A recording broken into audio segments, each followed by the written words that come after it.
Hi, it's Brian Forster of Hidden Inca Tours, and today we're exploring Lake Titicaca in Peru. This location is called Santiago de Ojeda, and you can see the size of these quite megalithic blocks. The stone is not from the area, and in fact, nobody knows the location of the quarry. You can see that here is the snake all coiled up. Why the site is so badly damaged? Was it cataclysm? Zealot Christians? Who knows? But in order to get some proper insight of this area, let's see what Gustavo Morales has to say. Okay, here we are in Santiago de Ojeda, and this is a very interesting place that we had a chance to visit now. We were just mining around these beautiful, what we think is a Tiwanaku pieces, and all of a sudden, a couple of the locals came by and they were talking with one of our friends here, and they started giving us a very interesting stories about this specific place. According to them, there is the gate to this tunnel, and the tunnel goes to different directions. According to them, it goes to the village right behind me, face south all the way towards Tiwanaku, and they go further. They think that it's another tunnel that connects all the way to Cusco. And they're saying that it's an ancient type of tunnel, and they are very kind of superstitious. They don't want to give a little more information, but they were saying that at night there's the snake that comes out from this tunnel every night, about 8 meters length of snake.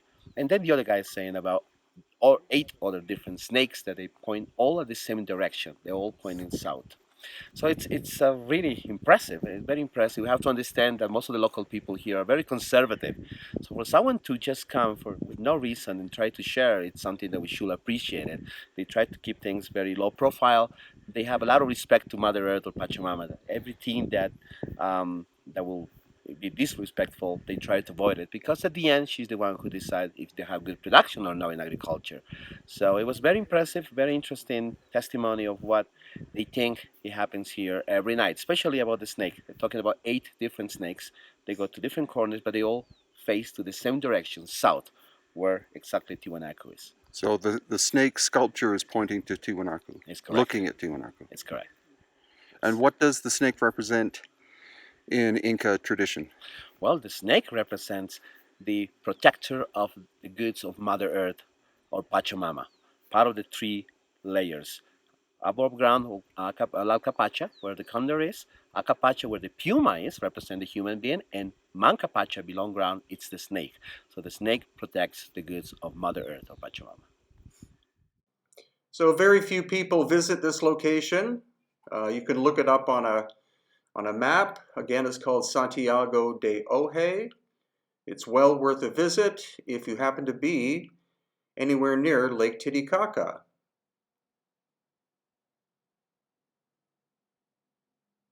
Next, we're at the little town of Copacabana, which is actually in Bolivia, just over the border. And this is called the Orca del Inca, which means the gallows of the Inca, but of course that's a Spanish interpretation of an ancient megalithic site. No one knows, in fact, who created it, but it is definitely some kind of solar calendar, probably for either the equinoxes and the solstices, or maybe just the equinoxes or just the solstices, but likely all 4. No one knows who actually made it. It could be an Inca construction, or it may actually be something far older than that.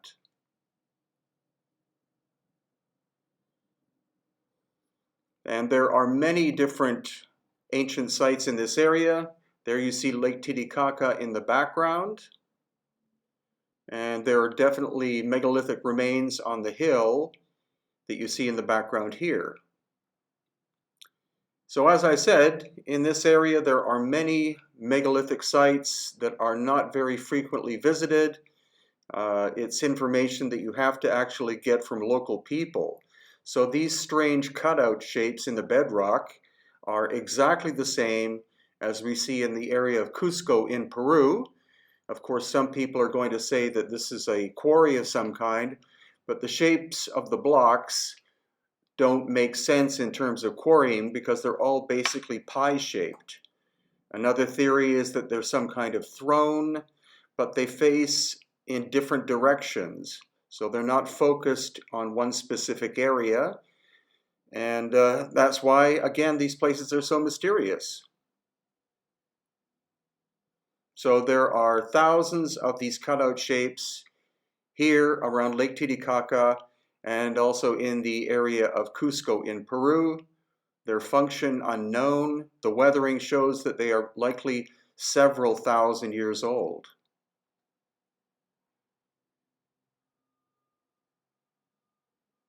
And this gives you another view of some of these cutout shapes. Only the local people know about this site, and so it's very difficult to find places like this unless you do a lot of study beforehand. Now we're at Amaru Muru or Aramu Muru, which again is near Lake Titicaca. Some people believe that this is a portal or a stargate of some kind. The actual function, original unknown, original builders unknown. Notice the central space. And here's someone that's our bus driver who just did some kind of worship or ceremony. And on the left and right sides of the central portal are these vertical grooves deep in the sandstone. Again, original function unknown. And then this place that took me 5 years to find is called Kenawanee. And again, it's just located is located just over the Peruvian border from Bolivia. Some people think it was a stadium. It faces directly to the lake and in fact faces Tiwanaku in Bolivia. The stone is not super hard. It's a compressed volcanic ash, but who made this, when it was made, and why it was made is completely unknown to this very day. But you see, these are very evenly shaped stairs in the stone itself. There's no specific logical pattern to it. Very complex effort was involved in creating it, but who actually made it, again, unknown. And that's the whole part of going on an adventure in the Lake Titicaca area, especially with us at hiddenincatours.com.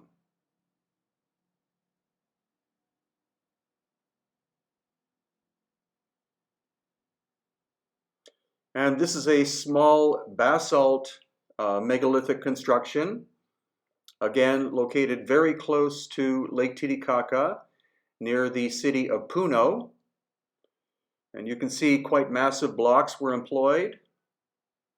And also they were shaped and fitted very tightly without the use of mortar. Original builders unknown. It was likely utilized by the Inca culture, possibly other cultures as well. And it's called the Temple of Fertility. And the reasoning behind that you will see is pretty obvious as we go inside.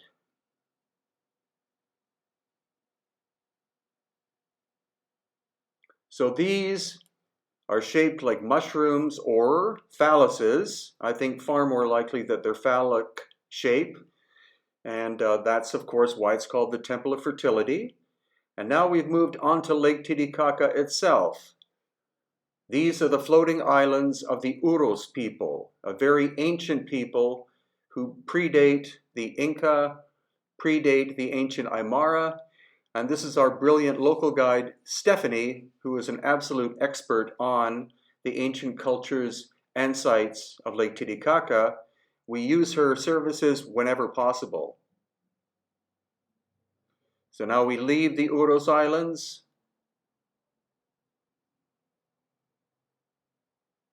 And actually we're back in Bolivia, on the Bolivian side. And this is a scale model, I believe, of Ra 2. And the builders of the Ra ships were these people from the Lake Titicaca area. And every time we visit the lake, we always go visit them. And now, a very small but very elongated skull located in the local museum next to where the reed boats are. This child would have been less than 2 years old, and this is very likely a natural elongated skull, not the result of cranial deformation. So that's, of course, something that I'm studying a lot in the area and also on the coast of Peru. And finally, upcoming tours at hiddenincatours.com. Our June Inti Raymi Festival of the Sun, of the Inca, is sold out. Our August Elongated Skulls Tour is also sold out. And even our October 2018 tour, it's now April 2018, is sold out. But you can come with us to India. There are many megalithic sites in India that few know about that we're going to explore. And also, we're going back to Mexico because there are megalithic sites in Mexico not recognized by academics.